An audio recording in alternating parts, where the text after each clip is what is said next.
ठीक है, आज हम ये पढ़ेंगे आधुनिकीकरण के रास्ते। ठीक है, पाथ टू मॉडर्नाइजेशन। ठीक, इसका आज हम मैं आज केवल इस चैप्टर का आपको इंट्रोडक्शन दे देती हूँ कि इस चैप्टर में है क्या। ठीक है ना, यहाँ पर दो ऐसी कंट्री हैं जो एशिया कॉन्टिनेंट की कंट्री हैं। कौन कौन सी? चाइना और जापान। ठीक है, चाइना एंड जापान। हाँ, इस चैप्टर में ये दोनों एशिया कंट्री हैं और इनमें जो संस्कृति है वो काफी खास तौर से चीन को अगर हम देखें, चीन एक ऐसा देश है जिसकी संस्कृति बहुत प्राचीन, जैसे भारत की संस्कृति को हम बोलते हैं ना कि बहुत प्राचीन संस्कृति है, उसी प्रकार से वहां पर भी चीन को भी हम एक प्राचीन संस्कृति वाला देश मानते हैं। तो इस वाले चैप्टर में चाइना और जापान, चीन और जापान में किस प्रकार से आधुनिकीकरण हुआ, उन्होंने अपना कैसे विकास किया, इस चैप्टर में आप ये पढ़ेंगे। उन्होंने बताया कि 19वीं सदी स्टार्ट होने से पहले, 19th सेंचुरी की स्टार्ट होने से पहले कंडीशन बताई है कि चाइना में छिंग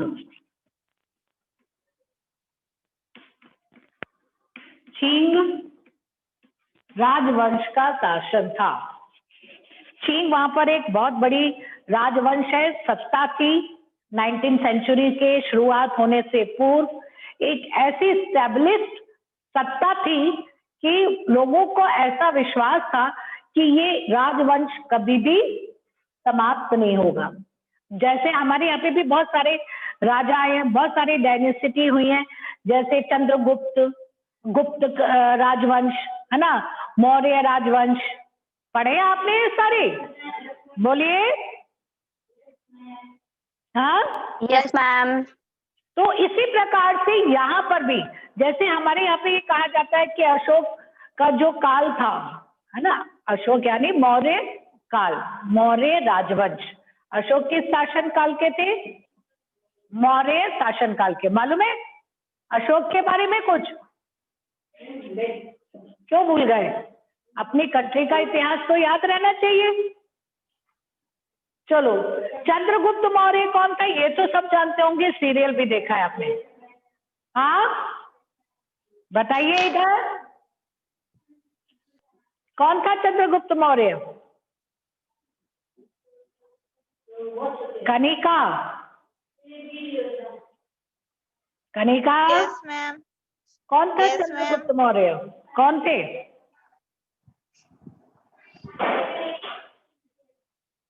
चाणक्य के शिष्य। चलिए, हॉस्टल वालों को इतना तो याद है, और मुझे लगता है यहाँ सारे भूल गए हो चंद्रगुप्त मौर्य। ये तो टीवी में सीरियल भी आता था। इसने मौर्य राजवंश की स्थापना की थी। कौन से राजवंश की? मौर्य राजवंश की। मौर्य राजवंश की स्थापना की थी। ये पहला समय था जब भारत एकीकृत यानी यूनिफाइड, एक जैसा, उत्तर से लेकर दक्षिण और पूरब से लेकर पश्चिम तक एक ही शासन पद्धति इस राजवंश में थी। इसी प्रकार से चीन में भी एक शक्तिशाली राजवंश था जिसका नाम था छिंग। ठीक है, समझ में आया? इधर कोई नहीं बोलता, इधर तो आवाज आनी चाहिए आज तो। हाँ भाई, 11। Yes ma'am. आप लोग क्यों नहीं देते हो? आप लोग क्यों नहीं जवाब देते हो? यस या नो तो बोलो, है ना। इतना क्लियर हो गया कि 19वीं सदी की शुरुआत में, ठीक है, चीन का पूर्वी एशिया पे प्रभुत्व था। जो पूर्वी एशिया है, पूर्वी एशिया में आता है चीन, वहां पर इसने बहुत बड़ा अपना साम्राज्य स्थापित कर रखा था और यहाँ पर छिंग राजवंश था। लोगों ने कभी कल्पना भी नहीं की कि ये राजवंश कभी समाप्त होगा। ठीक है, लेकिन कुछ समय बाद वहां पर गृह युद्ध आरंभ हुआ। गृह युद्ध समझते हो क्या यस होता है मैम। युद्ध? मैम जो अपने देश में लड़ा जाता है युद्ध। हाँ, लड़ाई हो अपने ही देश में लड़ा जाता है। ये गृह युद्ध किसने आरंभ किया? साम्यवादी दल ने। किसने किया आरंभ? साम्यवादी दल ने। आजकल उसी की सरकार है, साम्यवादी दल। ठीक है। इस गृह युद्ध में हम देखते हैं कि धीरे धीरे, ठीक है, इसके बावजूद ही कुछ ही दशकों के भीतर चीन में अशांति छा गई, गृह युद्ध शुरू हो गया और छिंग राजवंश का जो नियंत्रण था, जो कंट्रोल था चीन पर, वो धीरे धीरे समाप्त होने लगा। और उसके बाद हम देखेंगे कि इसमें देश में गृह युद्ध क्या आ गया। दूसरी ओर जापान जो था वो एक छोटा सा देश था। आधुनिक राष्ट्र राज्य के निर्माण में और औद्योगिक कह सकते हो विकास में ये चीन से तेज चला। जबकि हम स्थिति अगर देखें 19वीं सेंचुरी से पहले, तो हम ये देखते हैं कि जो चीन साम्राज्य है वो ज्यादा स्ट्रांग है कंपैरिजन जापान के। जापान एक छोटा सा आइलैंड है, चारों तरफ पानी है, उसमें इतना कोई उसकी तरफ इतना ध्यान भी नहीं देता था, जबकि चीन की स्थिति अलग है। लेकिन कुछ समय बाद हम देखते हैं कि वहां पर परिवर्तन होता है। जो चीन है वो गृह युद्ध में फंस जाता है, अशांति फैल जाती है, जबकि जापान धीरे धीरे आधुनिकीकरण के रास्ते की तरफ बढ़ने लगता है। और आधुनिकता के कह सकते हो कि रास्ते वो चलते हुए वो इतना स्ट्रांग हो जाता है कि उसने अपना तो विकास किया, लेकिन साथ ही साथ उसके मन में एक नीति ने और जन्म दिया। ठीक है, लालच कह लो या नीति कह लो। पूर्व एशिया में ये जो जापान था, इसके विकास होते ही, ठीक है, आधुनिक विकास होने के साथ ही उसने अपनी नीति को, जो उसकी नीति है, उसमें एक परिवर्तन किया और विस्तारवादी नीति अपनाई।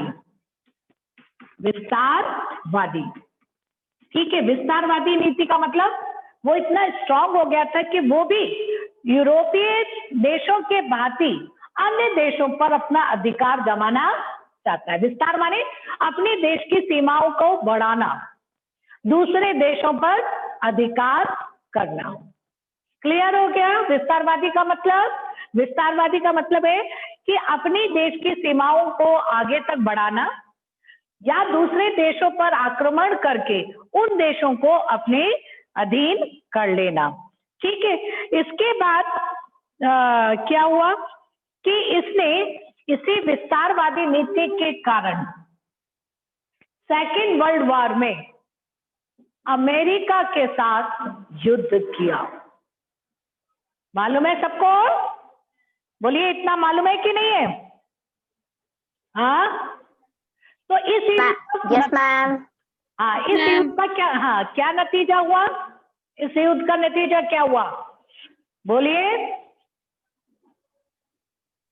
मैम, जापान के ऊपर न्यूक्लियर बॉम्ब गिराया था नागासाकी और हिरोशिमा पर। कौन से दो नगर थे वो? मैम, नागासाकी और हिरोशिमा जापान के दो नगर थे, अमेरिका ने गिराया था। जी हाँ।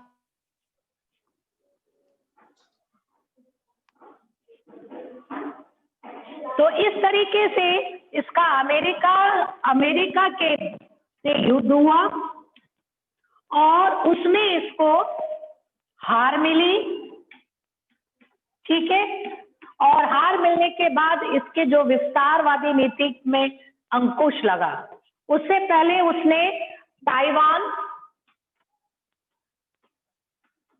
कोरिया को अपने अधिकार में कर लिया था। ठीक, और इसने बाद में जब ये युद्ध हो गया, इसको आत्मसमर्पण करना पड़ा और हिरोशिमा और नागासाकी दोनों इसके राज्य या नगर, शहर पूरी तरह से तबाह हो गए। उसके बाद उसने पूरा ध्यान अपने देश के जो कह सकते हो कि किसी भी देश के साथ युद्ध करने की नीति को थोड़े दिन के लिए ड्रॉप कर दिया और अपने देश के विकास के लिए सोचना शुरू कर दिया। ठीक है, इसके बाद हम देखते हैं चीन को कि जो चीन था वो आधुनिकीकरण के रास्ते पे जब चलने लगा तो उसे लगा कि उसकी जो संस्कृति है, जो प्राचीन संस्कृति है, उसमें अगर हमने कुछ चेंजेस नहीं किए तो हम आधुनिक नहीं बन सकते। उनको अपनी संस्कृतियों को लगा कि हमें एक कह सकते हो डाउटफुल कंडीशन में वो आ गए चाइना के लोग कि हमें अपनी पुरानी संस्कृति रखनी है या आधुनिकीकरण करना है। तो उस बात को लेकर साम्यवादी पार्टी ने सोचा कि हमें ये जो पुरानी संस्कृति है चीन की, इसमें कुछ तो चेंज करना पड़ेगा, तभी हम आधुनिक हो सकते हैं। उसके बाद आप देखेंगे कि 1970 के दशक में चीनी ने गृह युद्ध हुआ और 1949 में चीन में साम्यवादी सरकार बन गई। ठीक, कौन सी सरकार बन गई? साम्यवादी सरकार बन गई। हाँ, कम्युनिस्ट जिसे आजकल वही है। ठीक, चीनी नेताओं को ये लगने लगा था कि देश की जो विचारधारा है वो आर्थिक वृद्धि के विकास में बाधा डाल रही है। जो उनकी संस्कृति है, जो उनकी प्राचीन विचारधारा है, वो उन्हें आधुनिक बनने के लिए बाधा डाल रही है। और उसकी जगह हम ये देखते हैं जापान तीव्र गति से आधुनिक बनता गया, लेकिन 1945 में अमेरिका युद्ध के कारण उसकी जो ताकत थी उस पर अंकुश लगा। ठीक है, उसके बाद 1970 के दशक तक जापान ने केवल 1945 से लेकर 1970 तक उसने केवल अपने देश के आधुनिकीकरण के बारे में सोचा कि किस प्रकार से हमें विकास करना है, किस प्रकार से हमें देश को तरक्की के रास्ते पर ले जाना है। उससे पहले हम किसी भी देश की राजनीति में नहीं पड़ेंगे, किसी युद्ध में नहीं पड़ेंगे। विस्तारवादी नीति को हम अभी थोड़े दिन के लिए छोड़ते हैं।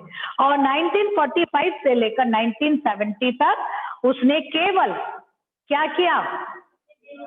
अपने देश के बारे में सोचा। ठीक, उसके बाद इसका जो है जापान की जो, जैसे यहाँ पे साम्यवादी सरकार है, यहाँ जापान में पूंजीवादी अर्थव्यवस्था है। पूंजीवादी, कैपिटलिस्ट। ठीक, यहाँ पे सरकार जो है पूंजीवादी यानी कैपिटलिस्ट को, जैसे हमारे यहाँ पे लोकतंत्र है। अभी आपने यूपी बोर्ड में होते तो 9th-10th में ही विभिन्न प्रकार की शासन व्यवस्थाओं के बारे में बताया जाता है कि किस प्रकार की शासन व्यवस्थाएं होती हैं। एक होती है लोकतांत्रिक, जो कि आपके देश में है। एक होती है साम्यवादी, जिसमें कह सकते हो कि सरकार का पूरा नियंत्रण होता है सभी संसाधनों पर और मजदूर वर्ग को ज्यादा महत्व दिया जाता है। एक होती है पूंजीवादी, जिसमें जो उद्योगपति होते हैं उनको ज्यादा महत्व दिया जाता है। और एक और होती है जो हमने अर्थव्यवस्था अपना रखी है। ठीक है, कौन सी अर्थव्यवस्था है हमारी? मिश्रित अर्थव्यवस्था, मिक्स्ड इकोनॉमी। कैसी है हमारी? इसमें इकोनॉमी।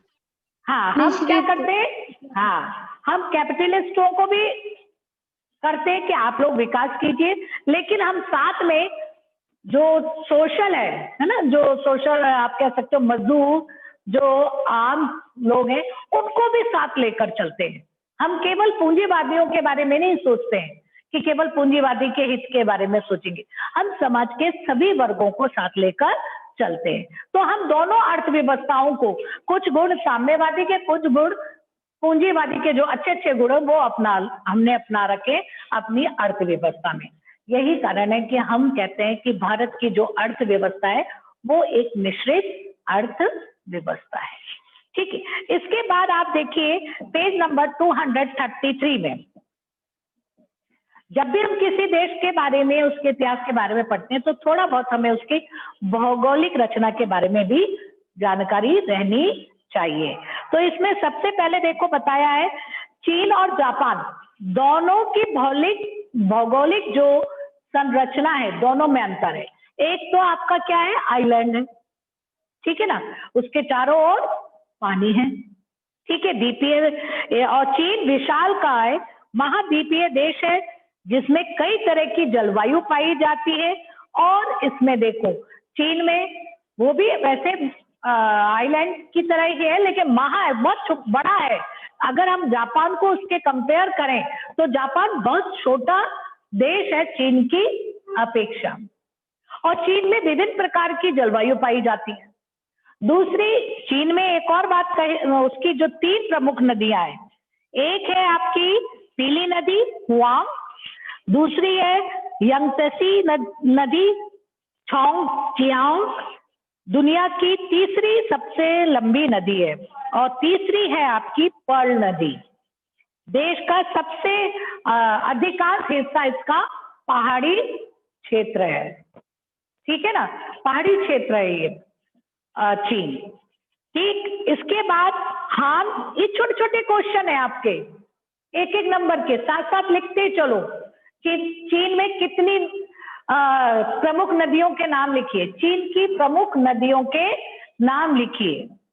तो चीन में 3 प्रमुख नदियां हैं, पीली नदी जैसे हुआंग कहते हैं,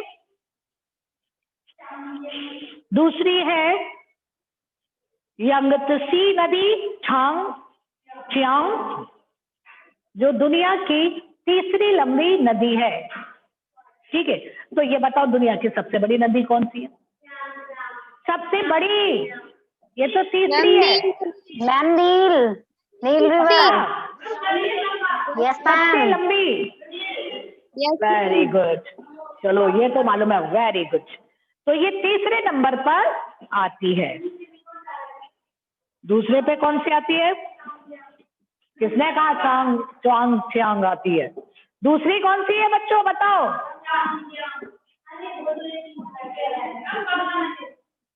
और बताओ विशाखा, सेकंड नंबर पर।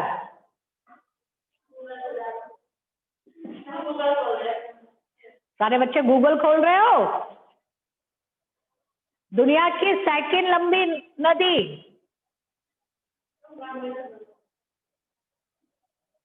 क्यों भाई? विशाखा, गूगल खोला जा रहा है क्या? Yes ma'am. क्या निकला? अमेजन नदी?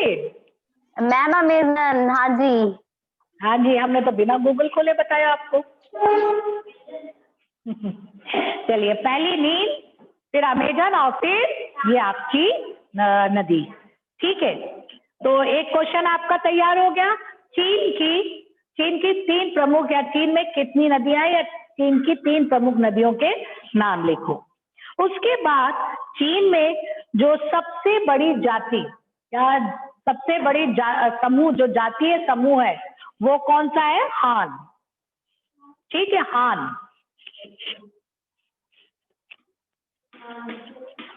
ठीक, ये भी एक नंबर का क्वेश्चन बन सकता है कि चीन का सबसे बड़ा जातीय समूह कौन सा है?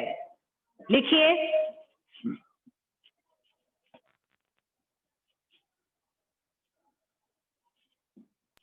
मैम ये जो लैंग्वेजेस हैं, इनको जो चाइना की लैंग्वेज है ये भी लर्न करना है?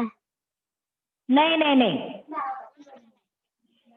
ये सारी कहाँ तक याद करोगे? बस ये लिखो कि सबसे बड़ी जातीय समूह कौन सा है, आपने लिख दिया हान, और उनकी प्रमुख भाषा कौन सी है? पोतुंग हुआ। मैम उनकी लैंग्वेज यहाँ पर चाइनीज है, लेकिन यहाँ पर ये पोतोंग हुआ भी लिखा है, तो ये भी लर्न करना पड़ेगा? अगर आता है तो लिख सकते हो आप चाइनीज के ब्रैकेट में, है ना, क्योंकि चाइनीज लैंग्वेज तो वहां पर जितनी भी भाषा बोली जाती है उन सबको ही आप चाइनीज बोलोगे, है ना, भारतीय भाषा ही तो बोलोगे। हमारे देश में भी विभिन्न प्रकार की भाषा है, तो उनको हम क्या कहते हैं? भारतीय भाषाएं। तो चाइनीज एक यस भाषा का मैम। नाम नहीं है, तो इसलिए हमें ये नाम भी याद रखना पड़ेगा, ठीक है। फिर उसके बाद देखते हैं हम कि चीन में, हाँ, विभिन्न प्रकार की क्षेत्रीय विभिन्नता भी हमें देखने को मिलती है, ठीक। और इसके बाद उन्होंने कहा चीनी खानों में भी जो माइंस है उनमें भी हमें डिफरेंसेस देखने को मिलते हैं। इसमें कम से कम 4 प्रमुख तरह की खाने देखी जा सकती हैं। सबसे प्रसिद्ध जो खाने मतलब भोजन पद्धति, सॉरी माइंस नहीं है, खान यहाँ पर फूड के लिए कहा गया है कि क्या किसके लिए कहा गया है, फूड के लिए, माइंस के लिए नहीं। तो यहाँ पर कहा गया है कि जो जिस प्रकार से भारत में हर क्षेत्र का अपना खाना होता है ना। साउथ में चले जाते हैं तो हमें इडली डोसा मिलता है, हाँ, गुजरात में चले जाते हैं तो ढोकला वगैरह मिलता है, हाँ। और पूर्वी क्षेत्र में क्या यस फेमस है, मैम। बोलो क्या चीज है तुम लोगों के यहाँ फेमस? कोई ऐसा विशेष? चावल तो है ही। उत्तर प्रदेश में आ जाओगे तो अलग चीज मिलेगी आपको, पूड़ी आलू भौजी, है ना। तो हर जगह के इसी प्रकार से यहाँ पर भी कहा है कि चीनी खानों में भी क्षेत्रीय भिन्नता देखने को मिलती है, ठीक है। ये जो भिन्नता वो 4 कैटेगरीज में उन्होंने डिवाइड की है। सबसे प्रसिद्ध पाक प्रणाली दक्षिणी है जिसे कैंटोनी कहते हैं, यह भी 1 नंबर का क्वेश्चन बन सकता है। सबसे प्रसिद्ध खान प्रणाली कौन सी है? तो कैंटोनी, ठीक है। जो कैंटन एवं उसके आंतरिक क्षेत्र में की है। इसकी प्रसिद्धि इस बात की है कि विदेशों में रहने वाले ज्यादातर चीनी कैंटन प्रांत से आए थे, ठीक है। जाना माना डिम शब्द, शाब्दिक अर्थ दिल को छू जाना। एक और नंबर का क्वेश्चन बन गया, डिम शब्द का शाब्दिक अर्थ क्या है? लिख लीजिए, लिखते जाओ क्वेश्चन। डिम शब्द का शाब्दिक अर्थ क्या है? डिम का मतलब है दिल को छू जाना। उत्तर में गेहूं मुख्य आहार है, जबकि सेचुआ प्राचीन काल में बौद्ध भिक्षुओं द्वारा लाए गए मसाले और रेशम मार्ग के जरिए 15वीं सदी में पुर्तगाली व्यापारियों द्वारा लाई गई मिर्च के चलते खासा झालदार और तीखा खाना मिलता है। पूर्वी चीन में चावल और गेहूं दोनों खाए जाते हैं। तो यहाँ पे इनको खाना बता दिया गया है। उसके बाद हम यहाँ पर देखते हैं जापान की भौगोलिक स्थिति। जो जापान है एक द्वीप श्रृंखला है जो 4 द्वीपों से बना है, ठीक है। एक ही नहीं है कि एक ही है, इसमें 4 द्वीप बने हुए हैं। 4 द्वीपों को इकट्ठा कर ये जापान देश बना है, ठीक है। इसमें सबसे बड़ा जो द्वीप है वो है होन्शु। क्या है? होन्शु, क्योशु, शिकोकू और होकाइदो। ये चारों नाम याद करेंगे आप। ये कोई एक द्वीप नहीं है। जापान जो है छोटे छोटे आइलैंड्स में डिवाइड है। उन सबका जो कलेक्शन कह सकते हो, है ना, ग्रुप कह सकते हो, वो जापान है। छोटे छोटे आइलैंड्स में है, जिसमें 4 इसके प्रमुख आइलैंड है। कौन कौन से हैं? होन्शु, क्यूशु, शिकोकू और होकाइडो, है ना। विशाखा समझ में आ गई? Yes ma'am. है ना। इन चारों के नाम लिखने, याद करने हैं आप लोगों को, ठीक है। यहाँ की मुख्य जो फसल है वो चावल होती है। चावल और मछली इनका मुख्य भोजन होता है। तो आज आपने पढ़ लिया उसकी भौगोलिक स्थिति, उसके खान पान की क्या है, क्या खाते हैं, ये दोनों कंट्री के बारे में आज आपने पढ़ लिया। कल हम पढ़ेंगे इन दोनों कंट्रियों के पॉलिटिकल कंडीशन के बारे में, कैसी उनकी राजनीतिक है, क्या पॉलिटिकल स्टेटस है उनका, ठीक है, आज के लिए बस